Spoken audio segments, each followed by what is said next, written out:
है everyone, this is Azra Shaikh and आज हम पढ़ेंगे chapter 3 of class 8th history ruling the countryside. इससे पहले दो चैप्टर आप पढ़ चुके हैं जिसमें सबसे पहले आपने इंट्रोडक्शन पढ़ा था। इंट्रोडक्शन में हमने देखा था कि किस तरीके से हमें अपनी हिस्ट्री को पढ़ना चाहिए, हमारी हिस्ट्री को कैसे मोल्ड किया गया है। जो ब्रिटिशर्स थे वो किस तरीके से हिस्ट्री लिखा करते थे जिससे हमारा सिनेरियो चेंज हो रहा था। सेकेंड चैप्टर में आपने पढ़ा ट्रेड टू टेरिटरी, जहाँ पर हमने देखा जो ब्रिटिशर्स है वो इंडिया में ट्रेड करने के लिए आए थे, बट यहाँ पर आकर उन्होंने अपनी टेरिटरी एस्टैब्लिश कर ली। सबसे पहले चैप्टर में आपको एक पिक्चर दिखाई गई है और इसमें दिख रहा है आपको कि ब्रिटिशर्स कुछ एक्सेप्ट कर रहे हैं फ्रॉम द मुगल्स। यहाँ पर कौन है? रॉबर्ट क्लाइव ये पर्सन है जो एक्सेप्ट कर रहे हैं दीवानी राइट्स, जो फाइनेंस राइट्स होते हैं ऑफ बंगाल के, बिहार के एंड ओडिशा के। उस टाइम सब कुछ मुगल्स के हाथ में था, तो उनके पास से वो जो उनके बंगाल के, बिहार और ओडिशा के जो दीवानी राइट्स थे, जो फाइनेंस राइट्स थे, वो एक्सेप्ट कर रहे थे from the Mughal rulers in 1765, क्योंकि वो अपनी टेरिटरी स्टैब्लिश कर चुके थे after the battle of Plassey. So यहाँ पर कंपनी अब क्या बन जाती है? दीवान बन जाती है। ठीक है। 12 अगस्त 1765 में मुगल एम्परर अपॉइंट करते हैं किसको? ईस्ट इंडिया कंपनी को as a diwan of Bengal, कि अब ईस्ट इंडिया कंपनी EIC अब दीवान बन चुकी है बंगाल की। अब इनके पास राइट्स है वहां से रेवेन्यू कलेक्ट करने के। ये जो एक्चुअल इवेंट हुआ था, ये बहुत ज्यादा सिग्निफिकेंट इवेंट था रॉबर्ट्स क्लाइव की जिंदगी का। उन्होंने यहाँ पर देखिए कुछ इंग्लिशमैन आपको दिख रहे हैं, यहाँ पर कुछ इंडियंस इसके विटनेस रहे हैं। उन्होंने एक पेंटिंग यहाँ पर बनवाई है, जो आपको ये दिख रही है पेंटिंग। इसको देखकर आपको लग रहा होगा कि एक बहुत ही मेजेस्टिक ओकेजन ये था, एक बहुत ही विशाल, एक बहुत सिग्निफिकेंट, बहुत मेमोरेबल इवेंट उनकी जिंदगी का था। इसीलिए उन्होंने एक अपॉइंट किया था एक पेंटर को इस पेंटिंग को बनाने के लिए। The grant of diwani clearly was one such event in the British imagination. अब हम यहाँ पर देखेंगे as diwan the company become the chief financial administrator of the territory. अब कंपनी क्या बन चुकी थी? Chief finance administrator. अब उसके हाथ में था कि किस तरीके से टेरिटरी को रेगुलेट करना है, कंट्रोल करना है, ज्यादा से ज्यादा रेवेन्यू कलेक्ट करने के लिए। अब जाहिर है उनकी अपनी कंपनी थी, उसके जो ग्रोइंग एक्सपेंसेस थे उसको भी मीट करना था, ज्यादा से ज्यादा उनको पैसा खर्च करना था उसमें, तो उन्हें ज्यादा रेवेन्यू की जरूरत थी। अब इंडिया में रेवेन्यू कहाँ से लिया जा सकता था? ऑफ कोर्स लैंड से। उस टाइम पर इतनी बड़ी कंपनी इंडिया के पास तो नहीं थी, तो वहां पर लैंड इंडिया के पास बेस्ट सोर्स था जहां से रेवेन्यू कलेक्ट किया जाता था। तो अलग अलग तरह के रूल्स उन्होंने यहाँ पर स्टैब्लिश करने शुरू कर दिए। A trading company had also to ensure that it could buy products if needed and sell what it wanted. अब उन्होंने सोचा कि उनको वो प्रोडक्ट बाई करने हैं जो इसकी उनको जरूरत है, और जैसा वो चाहते हैं इस तरीके से वो सेल कर सकते हैं। यहाँ पर अब आपकी 1765 ये इवेंट याद रखिएगा, 1765। यहाँ पर आपकी ईस्ट इंडिया कंपनी, क्योंकि ऑब्जेक्टिव क्वेश्चंस करेंगे तो ये पूछा जाएगा। 1765 में ईस्ट इंडिया कंपनी क्या बनी थी? दीवान ऑफ बंगाल। तो ये आपको लिखना है। ठीक है। Now over the year, company also learned that if it had to move with some caution, मतलब अब उनको तो पता था कि कुछ ना कुछ प्रॉब्लम्स यहाँ पर आने वाली है। बीइंग एन एलियन पावर, क्योंकि वो बाहर की पावर है, it needed to pacify those who in past had rule the countryside. अब उनको उन लोगों को थोड़ा सा शांत करना था जो पास्ट में यहाँ पर रूल कर चुके हैं। And enjoyed the authority and Prestige, जो यहाँ की अथॉरिटी प्रेस्टीज को एंजॉय कर रहे थे, तो उनको इनको थोड़ा शांत करना होगा। Those who had held local power had to control, but they could not be entirely eliminated. देखिए जो लोकल पावर्स थी उनको भी हमें कंट्रोल करके चलना है ताकि हमारे ऊपर वो हावी ना हो जाए, बट यस उनको आप एलिमिनेट नहीं कर सकते। ये उन्होंने अपनी प्लानिंग की थी। So how was this to be done? किस तरीके से ये किया जाएगा, इस चैप्टर में ये सारी चीजें हम यहाँ पर देखने वाले हैं। अब कंपनी को चाहिए रेवेन्यू। कंपनी यहाँ पर दीवान बन चुकी है, but it still saw itself primarily as a traders. वो अभी भी खुद को एज ए ट्रेडर्स देख रहे थे क्योंकि उनको लार्ज रेवेन्यू इनकम चाहिए था, but they were unwilling to set up any regular system of assessment, नहीं लागू करना चाहते थे ताकि वो इंक्रीज कर सकें अपना revenue as much as it could buy fine cotton and silk, ताकि वो सस्ते से सस्ते दामों पर फाइन कॉटन और सिल्क को बाई कर सकें। और विद इन 5 ईयर जो वैल्यू वो खरीदते थे उसका डबल हो गया within 5 years in the Bengal presidency. Before 1765 में कंपनी परचेज किया करती थी goods by importing gold and silver. ये बहुत ही इंपॉर्टेंट चीज है। देखिए 1765 से पहले ब्रिटिशर्स क्या करते थे? यूरोप से गोल्ड लाते थे, सिल्वर लाते थे, उसके जरिए से वो इंडिया से माल खरीदते थे। बट अभी उनको क्या लगने लगा कि अगर हम ऐसा करेंगे तो ब्रिटेन से तो सारा का सारा गोल्ड खत्म हो जाएगा, तो हमें क्या करना है? यहीं से रेवेन्यू कलेक्ट करना है इंडिया से ही, और यहीं से माल लेकर जाना है। So revenue collected in Bengal could finance the purchase of the goods for the export. Soon it was clear that अब बंगाल की इकोनॉमी का क्या होगा, जाहिर है कि वो डीप क्राइसिस में वहां पर पहुंच गई। Artisans were deserting villages since they were being forced to sell their goods to the company at low prices। अब आर्टिसंस भी अपने गांवों को छोड़ रहे थे क्योंकि उनको फोर्स किया जा रहा था कि आप कम से कम दामों पर चीजों को दे। और अब वहां पर भुखमरी हो गई थी, लोग कर्ज में चले गए थे, लोन चुका नहीं पा रहे थे, ये सारी चीजें होने लगी। Peasants were unable to pay the dues that were being demanded for them। जो उनसे डिमांड किया जा रहा था वो उसको पे नहीं कर पा रहे थे। Artisanal production was in decline, जो वो प्रोड्यूस करते वो कम हो रहा था। And agricultural cultivation shown sign a collapse. 1770 में एक टेरिबल फेमाइन देखने को मिला जहां पर 10 मिलियन पीपल्स बंगाल के अंदर मारे गए। यहाँ पर एक वीकली मार्केट लगती है मुर्शिदाबाद में, बंगाल में, जहाँ पर पीजेंट्स एंड आर्टिसन किस तरीके से, ये आप पिक्चर में ड्राइंग के जरिए यहाँ पर देख सकते हैं। ठीक है, यहाँ पर पीजेंट्स आर्टिसंस कुछ ही रूरल एरियाज के रेगुलरली आते हैं वीकली मार्केट में, ये हमने पहले भी पढ़ा है, जिनको हार्ट्स कहते हैं। और वो सेल करते हैं अपने बनाए हुए गुड्स को और बाई करते हैं जिसकी उनको ज़रूरत होती है। तो ये मार्केट्स भी बहुत ही बैडली अफेक्ट हुई इस टाइम पर जब इकोनॉमिक क्राइसिस हुआ है। अब लॉर्ड कॉर्नवेलिस आते हैं 1793 में एक परमानेंट सेटलमेंट सिस्टम के साथ। ये क्यों किया? ताकि वो एग्रीकल्चर को इम्प्रूव कर सकें। अब जाहिर है कि उनको अपनी जो कंपनी है उसको ज़्यादा बढ़ाना है, रेवेन्यू ज़्यादा लेना है, तो उनको लगा कि यहाँ पर एग्रीकल्चर को इम्प्रूव करना पड़ेगा, लैंड को इम्प्रूव करना पड़ेगा। सो उससे क्या हुआ, most company officials began to feel that investment in land had to be encourage करना चाहिए, एग्रीकल्चर को इम्प्रूव करना चाहिए। ये होगा कैसे? 20 साल तक ये डिबेट्स चलती रही और उसके बाद ये सामने आया कि 1793 में अब हम परमानेंट सेटलमेंट स्टार्ट करेंगे। यहाँ पर उन्होंने जो राजा थे, जो ताल्लुकदार थे, उनको जमींदार बताया कि आप जमींदार हो और आपका ये काम है कि आप रेवेन्यू को कलेक्ट करो पीजेंट से। पीजेंट्स कौन होते हैं? जो किसान होते हैं, जो छोटे किसान होते हैं, उनसे आप रेवेन्यू लो और हमें एक फिक्स्ड अमाउंट में वो रेवेन्यू दे दो। हम फ्यूचर में उस अमाउंट को फिक्स ही रखेंगे, बढ़ाएंगे नहीं, कभी भी वो फ्यूचर में नहीं बढ़ेगा। उनको लगा कि अगर हम ऐसा करेंगे तो जो ज़मींदार थे वो भी आपके एनकरेज रहेंगे, मोटिवेटेड रहेंगे और वो लैंड को इम्प्रूव करेंगे और इस तरीके से एक रेगुलर फ्लो ऑफ रेवेन्यू हमारी कंपनी को मिलता रहेगा ताकि हम अच्छे से काम करते रहें। बट उनको एक चीज़ ये भी यहाँ पर समझ में आती है कि since the revenue demands of the state would not be increase, future में बढ़ तो रही नहीं है, तो ज़मींदार्स को तो फ़ायदा होता रहेगा। बट यहाँ पर प्रॉब्लम क्या आती है? धीरे-धीरे उनको एहसास होने लगा, जो कंपनी के ऑफिशियल्स थे उन्होंने ये डिस्कवर किया कि ज़मींदार्स एक्चुअल में कुछ भी इन्वेस्ट नहीं कर रहे हैं अपनी लैंड को इम्प्रूव करने के लिए। जो रेवेन्यू उन्होंने फिक्स्ड किया था, it was high that the zamindars found it difficult to pay, और ज़मींदार्स उसको पे नहीं कर पाए। एनीवन्स हु फेल, अब जो भी उसको पे नहीं कर पाएगा, जो फेल होगा पे करने के लिए, उनसे उनकी ज़मीन जो है वो छीन ली जाएगी और उसको सोल्ड ऑफ कर दिया जाएगा, नीलाम कर दिया जाएगा, ऑर्गेनाइज्ड बाय द कंपनी। पहले डिकेड्स के अंदर जो 19th सेंचुरी का फर्स्ट डिकेड था, उसमें सिचुएशन चेंज हो गई। The price in the market बढ़ने लगे, कल्टीवेशन स्लोली एक्सपैंड होने लगा, बढ़ने लगा। इसका क्या मतलब है कि जो इनकम है, जमींदार की इनकम बढ़ रही होगी, but no gain for the company, company को तो फायदा नहीं हो रहा। क्यों? It could not increase the revenue demand, क्योंकि वो बढ़ा नहीं सकते revenue demand that had been fixed permanently, उन्होंने तो फिक्स करी हुई थी। Even when the then the zamindar did not have an interest in improving the land. आपने पढ़ लिया ना कि जमींदार को तो कोई इंटरेस्ट नहीं था लैंड को इम्प्रूव करने के लिए। But some had lost their lands in earlier years, शुरू में ही उन्होंने अपनी लैंड्स को लॉस कर दिया था। Others now so the possibility of earning without the trouble and risk of investment, बिना इन्वेस्टमेंट के रिस्क के ही वो उसको ज्यादा इंप्रूव करना चाहते थे, मतलब अपनी अर्निंग को। As long as the zamindars could give out the land to the tenants and give get rent, they were not interested in improving the land. वो क्या करते थे कि टेनेंट्स पे दे देते थे अपनी जमीन और उसमें ज्यादा कुछ खास इंप्रूव करने की कोशिश नहीं करते थे। देखिए यहाँ पर जो आपको इस बॉक्स में दिखाया गया है, Colebrooke on Bengal ryots, उन्होंने क्या देखा कि कुछ विलेजेस ऐसे हैं बंगाल के अंदर जहां पर जो रायोट्स है ना, कुछ जो किसान हैं, अब रायोट्स तो बहुत छोटे किसान के लिए लिया गया था, लेकिन कुछ पावरफुल किसान थे, तो वो अपनी जमीन को खुद से कल्टीवेट नहीं करते थे, वो अंडर टेनेंट्स उसको दे देते थे, किसी और लोगों को, छोटे जो किसान थे उनको दे देते थे।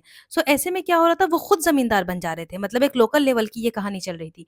सो 1806 में H.T. कॉलब्रूक ने डिस्क्राइब किया कि अंडर टेनेंट्स इन बंगाल में क्या चल रहा है, कि जो ज्यादा बड़े जो रेयोट्स हैं, जिनके पास ज्यादा जमीन है, तो वो किसी दूसरे को वो जमीन दे दे रहे हैं, जिसकी वजह से सिस्टम आपका खराब हो जा रहा है, यहाँ पर रिजिड सिस्टम होता चला जा रहा है।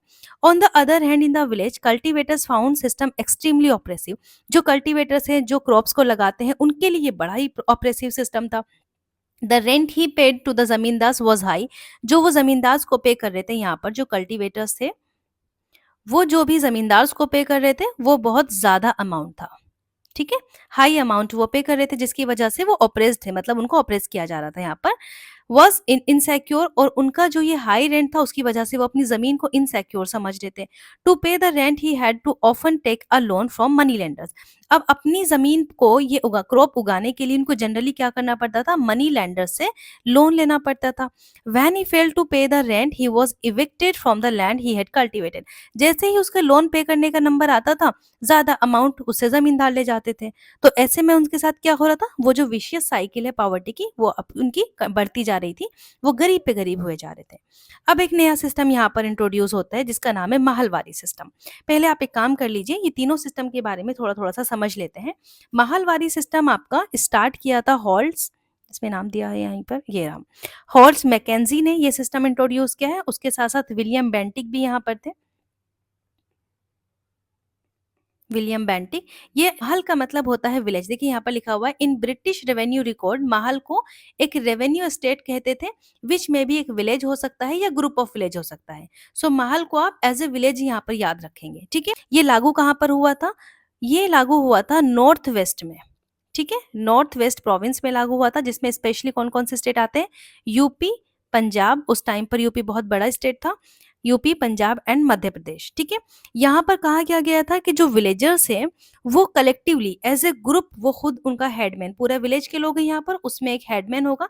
यहाँ पर कोई भी आपका जमींदारी वाला सिस्टम नहीं था, एक हेडमैन होगा जो पूरा का पूरा जो रेवेन्यू कलेक्ट करेगा, और वो पीरियोडिकली उसको असेस भी किया जाएगा, मतलब जो कंपनी है उसको असेस करेगी कि यहाँ पर जो लैंड की फर्टिलिटी खराब तो नहीं हुई है, ज्यादा तो नहीं है, इस तरीके से, मतलब एक उन्होंने एक मॉडरेट सिस्टम यहाँ पर स्टार्ट किया।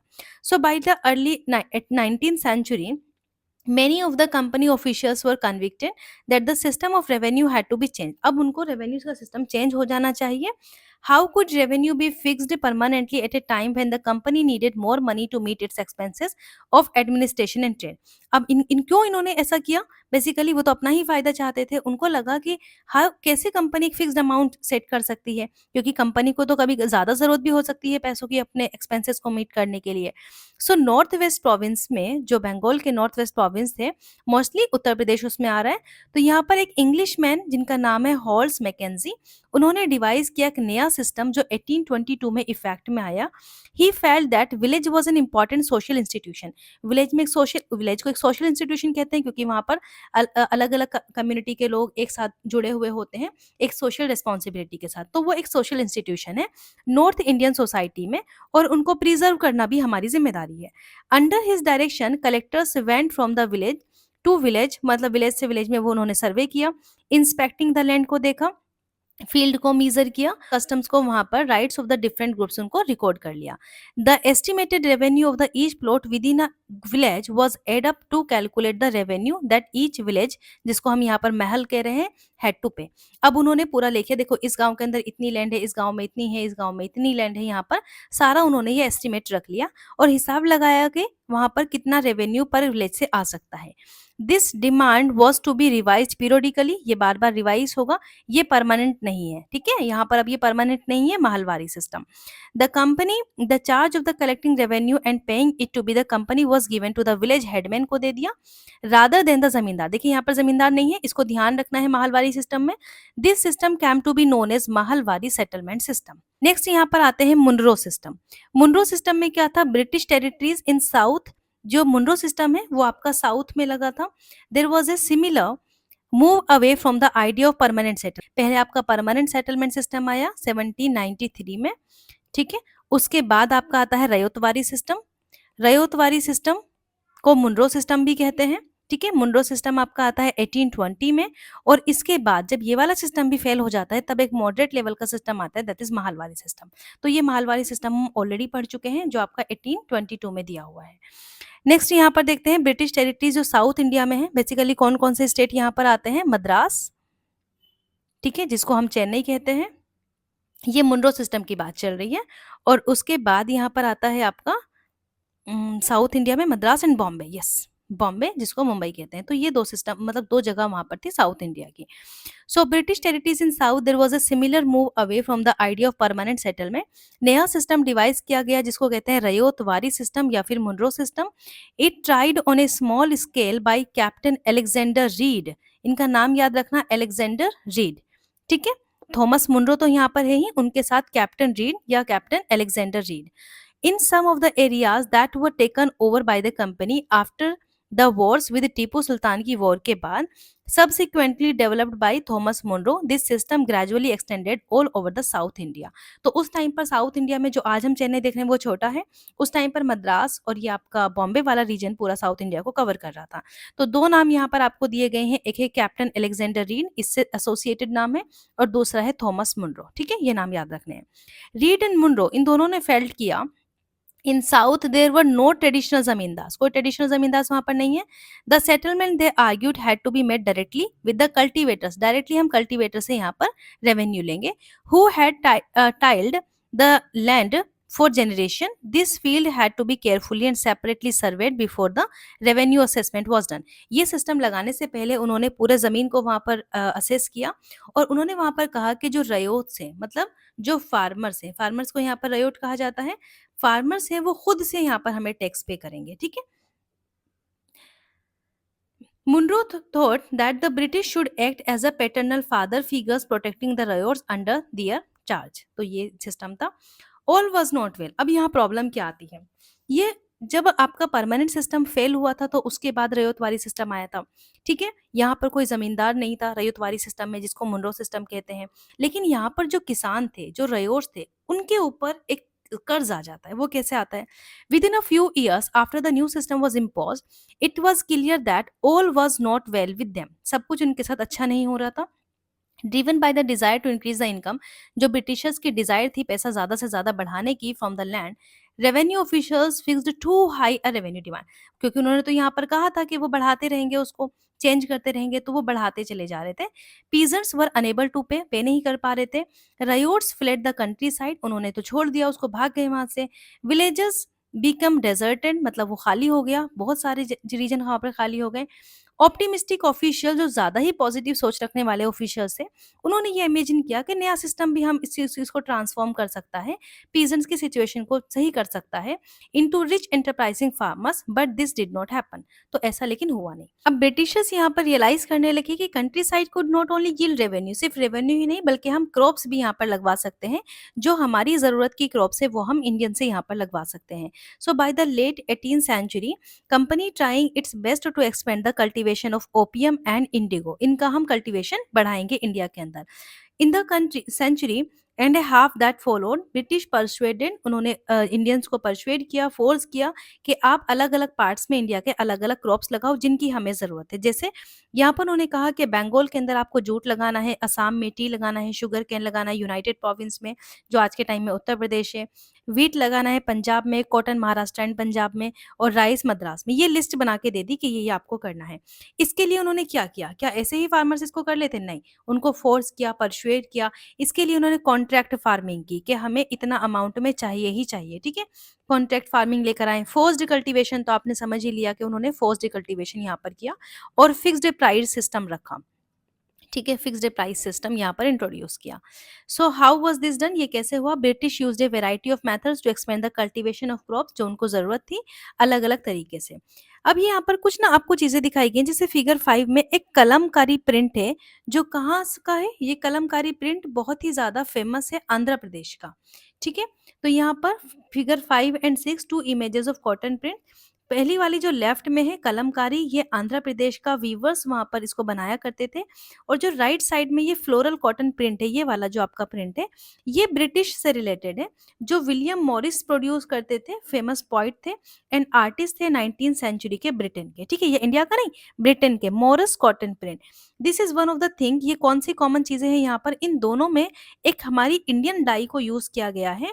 In the two prints both use A rich blue die, blue colour जो हमारे पास था, जो इंडिगो प्लांट से निकल कर आता था, ठीक है, commonly called Indigo. Do you know how this colour was produce? अब इसको बनाने के लिए यहाँ पर आपको सिस्टम बताया गया है कि कैसे, ये तो इनको चाहिए था, ये प्रिंटिंग चाहिए थी, कपड़ा बेचना था, ठीक है, लेकिन इसको प्रोड्यूस करने का बहुत बड़ा मेथड है, तो यहाँ पर हम उसको पढ़ने वाले हैं। The blue that you see in these prints was produced from a plant जिसका नाम है इंडिगो, नाम का एक प्लांट होता है। It is likely that blue dye used in the Morris print in the 19th century Britain was manufactured from indigo plant. तो ये वाली जो प्रिंट है ना, ये इंडिगो प्लांट से बनाया गया नीला कलर है जो इसमें यूज किया गया है, जो इंडिया के अंदर कल्टीवेट की गई। For India was the biggest supplier of indigo, India उनके लिए बिगेस्ट सप्लायर था इंडिगो का in the world at that time. So why the demand for the Indian Indigo, क्यों उन्होंने डिमांड की? क्योंकि जो इंडियन ये जो इंडिगो प्लांट्स था, ये ऐसे इलाके में ग्रो करता था, ट्रॉपिक्स इलाके में, जहां पर गर्मी वाला गर्म इलाका होता है।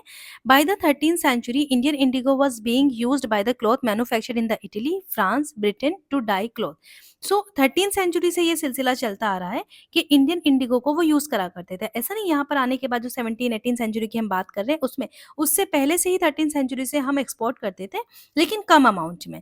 However only small amounts of Indian Indigo reached the European market, और उसका प्राइस बहुत हाई था। तो यूरोपियन क्लॉथ जो मैन्युफैक्चर करते थे therefore had to depend on another plant. अब उन्होंने अपना प्लांट, उन्होंने कहा ये तो बहुत महंगा आ रहा है इंडिया से, 13th सेंचुरी की बात चल रही है अभी, सो ये काफी महंगा आ रहा है, तो हमें ऐसा करना है कि अपना एक प्लांट उनका हम वहां पर था वार्ड नाम से, वो वॉयलेट कलर का उसका कलर होता था, ब्लू डाई, ये दो कलर उससे प्रोड्यूस हो सकते थे। So being a plant of the temperate zone, अब टेम्परेट कैसा इलाका होता है, कोल्ड रीजन होता है, इसकी कंपेयर में ट्रॉपिक रीजन की, अगर आपने इस तरीके से देखा हो तो यहाँ पर आपका ये इक्वेटर से इधर वाला रीजन जो ट्रॉपिक ऑफ कैंसर और ट्रॉपिक ऑफ कैप्रिकॉन, ये आपका ट्रॉपिक रीजन है, इसके ऊपर ये टेम्परेट रीजन आ जाता है, जो ये वाला यूरोपियन रीजन है। तो एक टेम्परेट जोन का वो प्लांट था। So what was more easily available in Europe में मिल जाता था।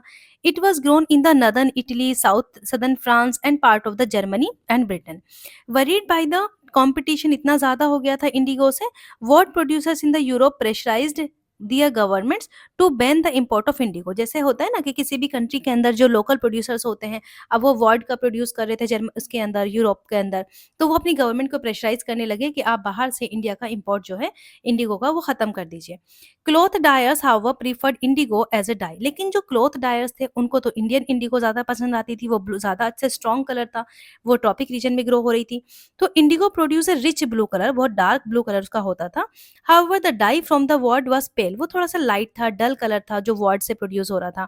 तो बाय द 17th सेंचुरी जो यूरोपियन क्लॉथ प्रोड्यूसर्स थे, जो यूरोप के अंदर क्लॉथ को प्रोड्यूस कर रहे थे, उन्होंने फिर अपनी गवर्नमेंट को पर्सुएट किया, उनको प्रेशराइज किया कि आप जो बैन आपने लगाया उसको रिलैक्स कर दीजिए इंडियन इंपोर्ट पर।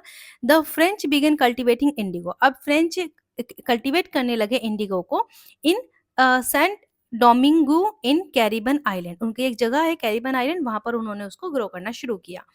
द पुर्तगीज ब्राजील के अंदर, इंग्लिश जैमेशिया के अंदर, स्पेनिश वेनेजुएला के अंदर, और इंडिगो जो प्लांटेशंस था cam up in many parts of the northern America, अब ये बहुत सारे नॉर्दर्न अमेरिका वाले पार्ट्स में पहुंच चुका था। By the end of 18th century the demand for Indian indigo बहुत ज्यादा बढ़ने लगी।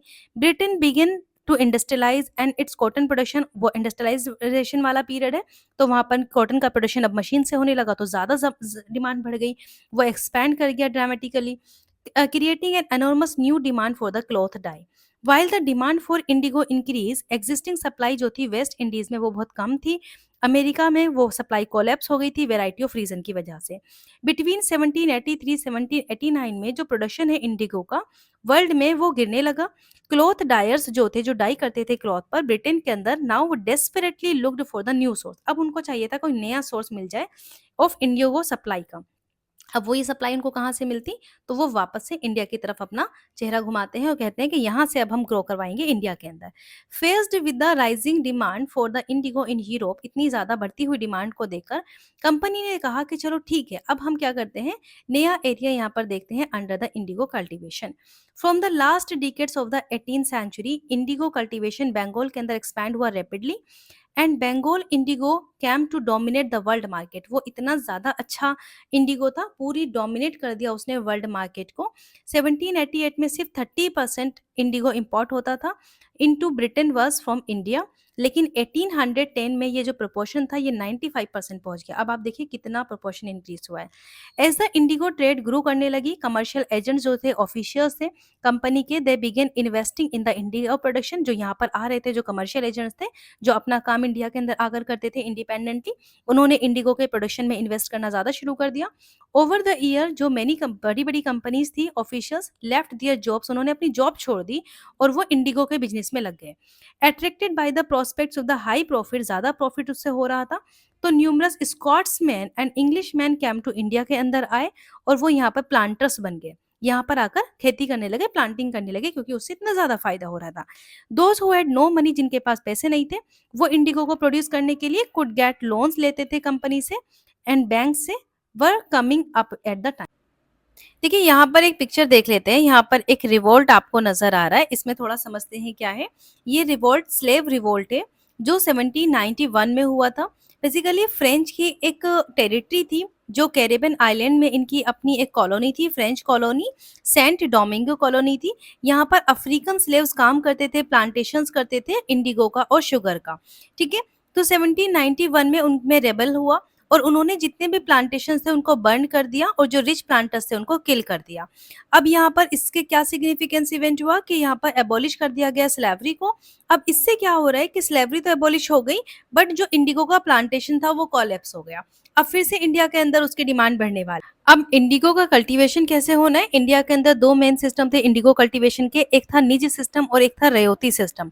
निजी सिस्टम में क्या होता था कि प्लांटर्स डायरेक्टली कंट्रोल करते थे लैंड को, या तो वो लैंड को ऑन करते थे या फिर लीज पर लेते थे, ठीक है, और वो फिर लेबर्स को हायर करते थे। इस तरीके से निजी सिस्टम चलता था। निज मतलब निजी system. Within the system of निज cultivation, planters produced indigo in the lands, he directly control करते थे उसको। He either bought the land, या तो बॉट करते थे या फिर रेंट पे लेते थे in the from the other zamindars and produce indigo by directly employing hired labourers. ठीक है, तो यहाँ पर दो तीन चीजें आपको याद रखनी है कि वो लेबर्स को हायर करते थे, डायरेक्टली कंट्रोल करते थे लैंड को या तो ऑन कर लेते थे या फिर लीज पर ले लेते थे, रेंट पर ले लेते थे। The problems with nij cultivation के साथ क्या प्रॉब्लम थी? Planters found it difficult to expand the area under nij cultivations. उनको ये डिफिकल्ट लगा एरिया को एक्सपेंड करना। इंडिगो कल्टीवेट हो सकता था only on the fertile land पर, ठीक है, and these were all already densely populated. ये सारे डेंसली पॉपुलेटेड एरिया थे। कुछ स्मॉल प्लॉट्स यहाँ पर स्कैटर्ड थे लैंडस्केप के लिए जो एक्वायर किए जा सकते थे। प्लांटर्स को लार्ज एरिया की जरूरत थी, कॉम्पैक्ट ब्लॉक की जरूरत थी to cultivate the indigo in the plantation. सो अब ये सब ये कहाँ से लेकर आएंगे? They attempted to lease in the land around the indigo factory. जो फैक्ट्री थी उसके चारों तरफ की जमीन को उन्होंने लीज पे लेना शुरू किया। Evict the peasants from the area, वहां से प्लेजेंट्स को हटाना शुरू किया। But this could lead to the conflict and tension. अब इससे टेंशन तो बढ़ेगी। Nor was labours easy to mobilise. Labours के लिए मोबिलाइज करना इजी भी नहीं था। लार्ज प्लांटेशन के लिए ज्यादा लोगों की जरूरत होती है, ज्यादा हैंड्स को ऑपरेट करने की जरूरत होती है। बट उस टाइम पर जो पीपल्स थे वो राइस कल्टीवेशन में ज्यादा बिजी हैं। देखिए स्लेव क्या होता है? एक ऐसा पर्सन जिसको दूसरा मैन उसको ऑन कर लेता है, उसको खरीद लेता है, जिसको स्लेव ओनर कहते हैं। स्लेव ओनर उनको कोई भी राइट्स नहीं देता, कोई फ्रीडम नहीं देता और उनको कंपेल करता है काम करने के लिए जो उनका मास्टर होता है। अब निच कल्टीवेशन के अंदर लार्ज स्केल पर रिक्वायर्ड थी, लार्ज स्केल की रिक्वायर्ड थी प्लो के लिए, और ब्लॉक्स की भी जरूरत थी। लार्ज जगह होगी, ज्यादा जगह होगी तो वहां पर प्लो ज्यादा करना होगा, ब्लॉक्स ज्यादा चाहिए होंगे। 1 बीघा इंडिगो कल्टीवेशन के लिए कम से कम 2 प्लो चाहिए होते हैं। और उसके साथ साथ जो प्लांटर्स है, 1 बीघा जमीन अगर आपको प्लांटर करनी है तो 2000 प्लॉट्स की आपकी जरूरत होगी। अब इससे क्या हो रहा है कि जब आप उसको जो हल चलाने वाले मतलब हैं उसको, जिनको प्लो कहते हैं, वो आपको इतनी आसानी से नहीं मिलते। Investing on purchase and maintenance of plough was a big problem. उनमें इन्वेस्ट करना भी एक बड़ी प्रॉब्लम है। नोर कुड सप्लाईज भी easily got from the peasants. आसानी से नहीं मिल पाते हैं वो। Their plots and blocks were busy, और कामों में बिजी है, राइस फील्ड में बिजी है। Again exactly at that time that indigo planters needed them. बिल्कुल उसी टाइम पर जब उनको प्लांटर्स को उनकी जरूरत होती थी। बीघा का मतलब क्या है? एक यूनिट होती है जिसमें हम लैंड को मीजर करते हैं। ब्रिटिश रूल से पहले जो साइज होता था इसका वो वेरी करता था। बंगाल और ब्रिटिश ने इसको स्टैंडर्डाइज कर दिया। अभी ये क्या होता है? 1/3 ऑफ एकड़, 1 एकड़ का 1/3 को आप बीघा कहते हैं। Till the late 19th century planters were therefore reluctant to expand the area under niche cultivation. Less than 25% of the land producing indigo was under this system.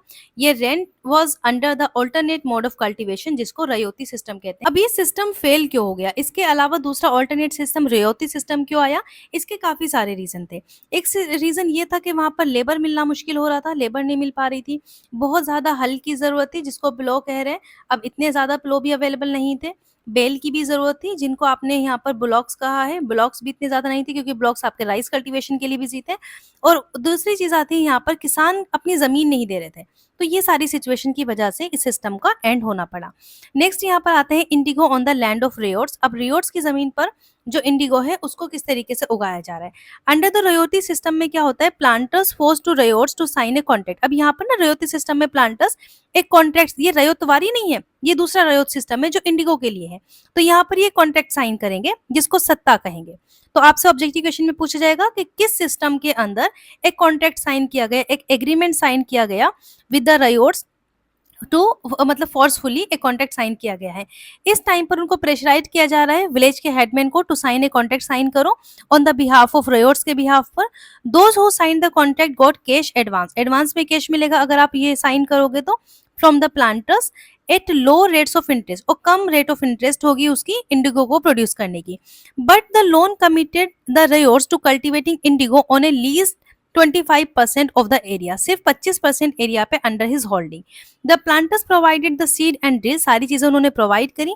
While the cultivators prepared the soil, cultivator soil को prepare करते थे, वहां पर seed करते थे और उसके बाद सारी क्रॉप्स को वहां पर देखते थे. ये देखिए यहाँ पर इसमें दिखाया गया है पिक्चर में कि वर्कर्स हार्वेस्ट कर रहे हैं इंडिगो को in the early 19th century Bengal में, from Colesworthey Grant, Rural Life in Bengal 1860. In India the indigo plant was cut mostly by men. और यहाँ पर भी आपको इस पिक्चर में आप देख सकते हो, सिनेरियो आपको समझ में आ जाएगा. The Indian indigo being brought from fields to the factories, से कैसे लेकर जा रहे हैं यहाँ पर फील्ड से फैक्ट्रीज तक. How was the Indigo produce, ये प्रोड्यूस कैसे किया जाता है. यहाँ पर बीटर वॉट और फर्मेंटिंग वॉट हेल्पफुल होते हैं. इसके अंदर आप देख सकते हैं ये एक तरह से फैक्ट्री है यहाँ पर, ठीक है, ये आपको फैक्ट्री दिख रही है. Indian factory, sorry Indigo factory located near Indigo fields के पास में लगी होती है. Painting by the William Simpson ने ये पेंटिंग की है 1863 में. तो यहाँ पर जो इंडिगो विलेज है यूजुअली अराउंड इंडिगो फैक्ट्रीज के चारों तरफ ही होते थे. ओन बाय द प्लांटर्स, उनको ऑन करते थे. हार्वेस्टिंग के बाद वो इंडिगो प्लांट को लेके जाते थे वार्ड्स में. ये स्ट्रक्चर होता है इस तरीके से इकट्ठा करने वाला wards in the Indian indigo factory. 3 या 4 वार्ड्स नीडेड होते हैं मैन्युफैक्चर करने के लिए, डाई को मैन्युफैक्चर करने के लिए, तो 2-3-4 को फिल कर देते हैं. हर एक वार्ड में सेपरेट फंक्शन होता है. पहले लीव्स को स्ट्रिप किया जाता है, स्ट्रिप ऑफ इंडिगो प्लांट्स, उसको उसके बाद सोक किया जाता है गर्म पानी में. उस वाले वाट को आप कहते हो फर्मेंटिंग वॉट या फिर स्टीपर वॉट, जिसके अंदर ये यहाँ पर फर्मेंटिंग वॉट है जिसके अंदर उसको गर्म पानी के अंदर रखा जा रहा है, सोक किया जा रहा है. फर्मेंटिंग वॉट या फिर स्टीपर वॉट, ठीक है. ये छोटी छोटी चीजों से आपके क्वेश्चन बनते हैं. सेवरल आवर्स के लिए व्हेन द प्लांट्स फर्मेंटेड, जब वो फर्मेंट हो जाता है तो liquid begin to boil and bubble, उसके अंदर लिक्विड बॉयल होगा, उसके अंदर से CO2 गैस रिलीज होती है, बबल्स बनते हैं. Now the rotten leaves were taken out, अब जो वो रोटन लीव्स है जो गली हुई जिसमें फर्मेंटेशन हो रहा है उनको बाहर निकाला जाता है. लिक्विड ड्रेन ऑफ, उस लिक्विड को ड्रेन किया जाता है दूसरे वॉट के अंदर. That was place just before the first what, जो उसके पास में लगा होता है. इस तरीके से यहाँ पर सीक्वेंस में लगे होते हैं, ठीक है. सेकेंड वॉट के अंदर क्या हो रहा है जिसको आप बीटर वॉट कह रहे हो, ये यहाँ पर आपके सामने बीटर वॉट है. The solution was continuously stirred, उसको बार बार सोल्यूशन को चलाया जाएगा, यहाँ पर स्टिर करा जाएगा, उसको हिलाया जाएगा.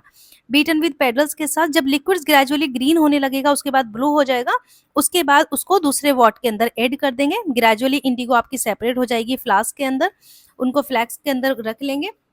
मडी सेडिमेंट सेटल नीचे की तरफ रह जाएंगे बॉटम में, एंड एक क्लियर लिक्विड रोज सरफेस के ऊपर एक क्लियर लिक्विड आ जाएगा. इस लिक्विड को फिर से ड्रेन ऑफ वापस से दूसरे वाट के अंदर ले लेंगे इंडिगो पल्प को, और उसको दूसरे वॉट के अंदर लेकर आप सेटल कर लोगे. सेटलिंग वॉट के अंदर उसके ऊपर प्रेस किया जाएगा and then dried for sale, और फिर सेल के लिए उसको बेचा जाएगा. इस पिक्चर में आपको वीमेन दिखाई गई है किस तरीके से इंडिगो प्लांट्स को कैरी करती हैं टुवर्ड्स दी वॉट. ये वीट वॉट बीटर है, उसके अंदर ये इस तरीके से इससे बीट करते हैं उसके ऊपर. Indigo workers here is standing with the paddle that was used to stir करने के लिए सॉल्यूशन को वॉट के अंदर. तो ये यहाँ पर आप देख सकते हैं वॉट क्या है, एक फर्मेंटिंग और स्टोरेज वेसल होती है. इंडिगो अब रेडी हो जाती है सेल करने के लिए. Now when the crops was deliver to the planters, को डिलीवर कर दी जाती है आफ्टर हार्वेस्टिंग, एक नया लोन वो लेते हैं. गिवन टू द रेयर को नया लोन मिलता है, और ये साइकिल स्टार्ट होती है ऑल ओवर अगेन, बार बार ये साइकिल स्टार्ट स्टार्ट होती रहती है। पीजेंट्स जो इनिशियली टेम्पटेड थे by the loans soon realise that harsh the system was. अब उनको समझ में आ रहा है कि कितना खतरनाक ये सिस्टम है। The price they got for the Indigo they produce was very low and the cycle of loans never ended. यहाँ पर कोई पीजेंट है, ठीक है, उसने ये लोन ले लिया, उससे कहा गया कि कम प्राइस पे लोन मिलेगा, वो जो प्रोड्यूस कर रहा है, ठीक है, उससे प्लांटर्स ले जाते हैं, यहाँ पर उसका प्लांटर्स लेके चले जाते हैं। इतना उसको अमाउंट देते नहीं है, उसको कम अमाउंट देंगे जितना उसने यहाँ पर दिया है। इससे क्या होगा, उसको दोबारा लोन लेना पड़ेगा, प्लस में दूसरा लोन ले लेगा। यहाँ पर वो ब्रिटिश उसको गवर्नमेंट को वो चीजें दे देंगे, फिर यहाँ पर अगेन एंड अगेन ये साइकिल चलती रहेगी और वो धीरे धीरे धीरे धीरे करके इस विशेष साइकिल के अंदर दब जाएगा और वो ज्यादा से ज्यादा गरीब होता चला जाएगा। There are other problems too, और भी ज्यादा प्रॉब्लम क्या है, planters usually insisted that indigo be cultivated on the best soil. अच्छी से अच्छी सॉइल पे लगाओ इंडिगो को, ताकि फर्टाइल सॉइल होगी, बेहतर न्यूट्रिएंट्स होंगे तो अच्छा कलर उसमें आएगा। Which peasants prefer to cultivate rice, जहां पर पीजेंट्स अपना राइस कल्टिवेट करना चाहते हैं न्यूट्रिएंट्स की वजह से, हर चीजों की वजह से, अच्छी फर्टाइल लैंड है, ज्यादा ग्रोथ हो रही है, ज्यादा यील्ड हो रही है, लेकिन वो कह रहे हैं उस वाली जमीन में जाके इंडिगो को लगा दो। सो इंडिगो मोरओवर है डीप रूट्स, उसकी लंबी डीप रूट्स होती है नीचे की तरफ, जिससे वो जमीन को खराब कर देता है। तो यहाँ पर सॉइल एग्जॉस्ट हो जाएगी उनकी रैपिडली। आफ्टर एन इंडिगो अगर आपने हार्वेस्ट किया है तो आप वहां पर राइस नहीं लगा सकते। The blue rebellion and after 1859 में क्या होता है, जो बंगाल के हजारों रेयोट्स जो किसान थे उन्होंने इंडिगो की खेती करने से मना कर दिया। इस मोमेंट को हम क्या कहते हैं, ब्लू रेबेलियन कहते हैं। इन मार्च 1859 thousands of riots in Bengal refused to grow indigo. As a rebellion spread, riots refused to pay rents to the planters and attacked indigo factories पर अटैक किया with the swords, तलवारों से, spears, bows, arrows. Women भी turn up to fight with pots. Women भी उस संघर्ष में शामिल हुई, बर्तनों के साथ, पेन्स, किचन के जो इम्प्लीमेंट्स है उसके साथ उन्होंने अपना वो दिखाया। Those who worked for the planters were socially boycotted. जो planters के साथ काम कर रहे थे उनको socially boycott किया गया। गोमास्तास एजेंट्स ऑफ प्लांटर, जो एजेंट्स थे प्लांटर्स के, जो रेंट कलेक्ट करने के लिए आते थे, उनको मारा गया, beaten up. Riots swore that they would no longer take advance to sow indigo nor be bullied by the planters. अब उन्होंने कसम खा ली कि वो किसी भी तरीके से कोई एडवांस नहीं लेंगे इंडिगो को उगाने के लिए, और किसी भी तरीके से उनको बुली नहीं किया जा सकता। बाय द लाठियाज, जो लाठी यील्डिंग स्ट्रॉन्गमैन होते थे उनके साथ, प्लांटर्स के साथ में। नाउ नेक्स्ट है यहाँ पर आपके सामने, why did the Indigo peasant decide. अब उन्होंने ऐसा करना क्यों चाहा, क्यों उन्होंने ये सब चीजें स्टार्ट करी, क्यों उन्होंने अपने साइलेंस को ब्रेक किया। व्हाट गेव देम पावर, कहाँ से उनको ये पावर मिली। So clearly indigo system intensely oppressive था, वो अंदर ही अंदर वो सिस्टम उनको ऑपरेस करता चला जा रहा था। But those who are oppressed do not always rise up. अब आपको पता है कि जब ऑपरेशन होता है तो हमेशा सभी लोग राइज नहीं होते हैं, लेकिन कुछ लोग जरूर राइज होते हैं, एंड दे डू सो, और उन्होंने ऐसा किया ओनली एट दैट टाइम। एक सॉन्ग भी कुछ लोगों ने यहाँ पर लिखा है अपने संघर्ष को, अपने स्ट्रगल को दिखाते हुए, इंडिगो प्रोड्यूसिंग विलेज में। In the moment of struggle people often sing song to inspire each other, एक दूसरे को इंस्पायर करने के लिए, मोटिवेट करने के लिए। तो वहां पर ये लिखते हैं, the long lathis wielded by the planters of मोहल lathis now lie in the cluster, के प्लांटर्स के जो लाठी डंडे होते थे जो किसानों को मारते थे, अब एक जगह पड़े हैं, मतलब प्लांटर्स की ताकत अब खत्म हो गई है। The babus of Kolkata have sailed down to see the great flight, इसका मतलब है कि जो कोलकाता के लोग इस रेबेलियन को देखने आए हैं, पूरा बंगाल जाग गया था। This time the ryots are all ready, they will no longer be beaten in silence. इस बार किसान तैयार हैं, चुपचाप पिटने नहीं है अब। So they will no longer give up their life without fighting the लाठियाज।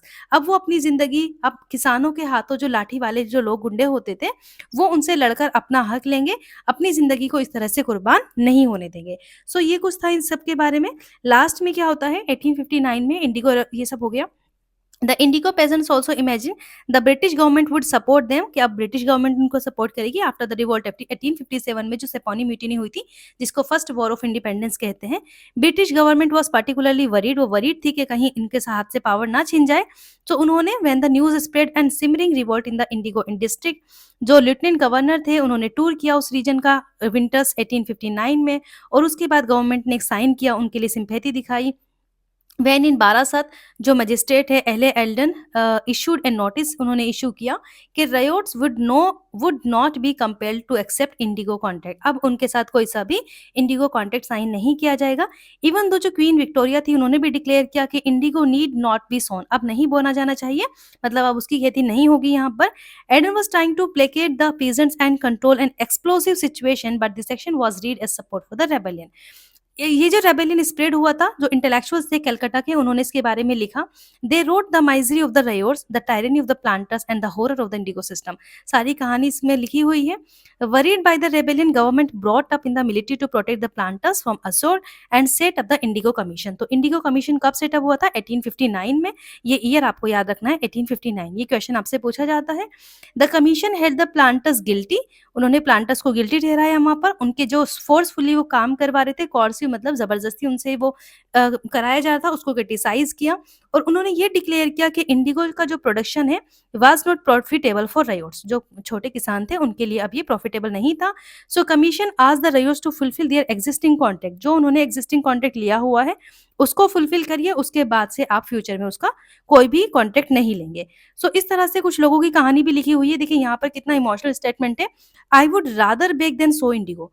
कुछ लोगों से जब वहाँ पर इंटरव्यू लिया गया कि क्या अब आप, नई पॉलिसीज़ आई हैं गवर्नमेंट की, क्या अब आप इंडिगो को सो करना चाहोगे? तो लोग क्या कहते हैं? I am not willing to sow, I don't know any fresh terms would satisfy me. मुझे नहीं लगता कि अब कोई भी नई टर्म्स आएगी तो मुझे सैटिस्फाई करेगी। नो आई वुड नीड, वो उससे कह रहे हैं कि अगर आपको कुछ ज़्यादा फ़ायदा हो जाए कि तब भी आप करोगे? Rather than